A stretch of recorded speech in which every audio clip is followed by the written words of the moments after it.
Sir site பாருங்கள். இது வந்து பார்த்தா தொய்பேட்லேருந்து ஒரு 5-6 கிலோமீட்டர் சைட்டு. தார் ரோட்லேருந்து சைட் அப்படியே பாருங்கள். வீடு, கிணறு, சர்வீஸு, தோப்பு எல்லாமே இருக்குது. 3 ஏக்கரா சார் இது. அதே பார்த்துங்க.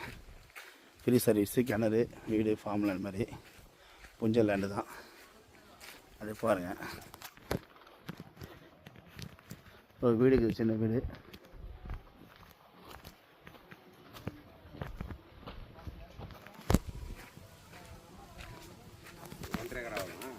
ரெண்டு எழுபது.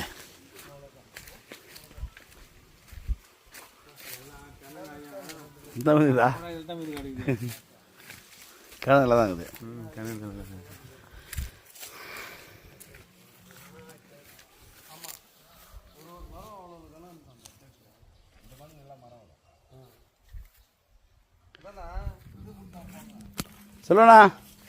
சொல்லுண்ணா பவுண்டரி காட்டு. அந்த கரும்புலாமா? அந்த கரும்பு வந்து அப்படியே வந்து இப்படி வாங்க. ஆனால் பெரிய போகுது.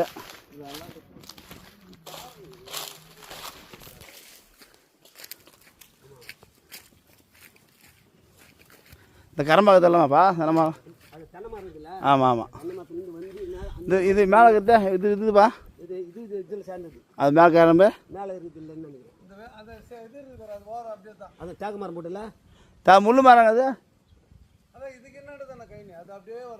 அந்த முள்ளு மரம் ஓர ஓட்ட வரதா? ஓ சரி சரி. அந்த கரும்பு, இந்த கரும்புலாம்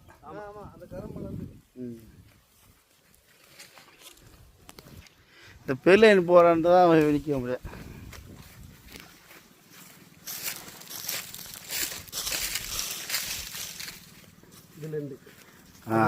ஆமாம், அப்படியே வரும். வந்து ரோட்டுக்கு போயிதா? வந்து ரோட்டுக்கு போயிட்டு அது வந்து செங்கல் சூளை போடுறதுக்காக அது அட்வான்ஸ் கொடுத்துக்கிறாருண்ணா. மண்ணு கொட்டுறதுக்கா? மண்ணுக்கு யாரு என்னன்றது தெரியல. செங்கல் சொல்லி சார் அந்த அது ஒரு பிட்டு மட்டும் காசு கொடுத்துக்கிறாரு.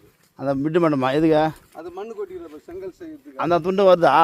அதில் இல்லை, காசு கொடுத்துக்கிறாரு. வாங்கலை, ஒன்றும் ரீசீவ் பண்ணாரா இல்லையா தெரியல. என்ன பண்ணாருன்னு ஒன்றுமே சொல்லலாம். புள்ளியும் கேட்டேன். எது வரைக்கும் இடங்குது நம்மளுக்கு? இதெல்லாம் இது வரைக்கும். ஆமாம். இந்த துண்டை அதுதான் அந்த மண்ணு வச்சு அப்படியே எடுக்கல, யாருமே எடுக்கல, அப்படியே இருக்குது. அவருக்கு செங்கல் சூளை போடுறதுக்காக வாங்கினாரு அந்த ஒரு துண்டு மாட்டோம். ஓ என்னன்றது ரோட்டில் தான் சேர்த்து. சரி, இதுலேருந்து அப்படியே இந்த துண்டு வரும். இல்லை எவ்வளோ ஓசுக்கு வந்து தெரியுமா? அதெல்லாம் வச்சுக்கிறாங்க. எதுவும் எல்லாத்தையும் இல்லை அவருக்கா பார்த்துக்கிறாரு. அவர் பயிர் 2 மிளகாலாம் கொடுத்தான் பாரு. நெல் எல்லாம். சரி சரி சரி. அரிசி கொடுத்தான் பாரு.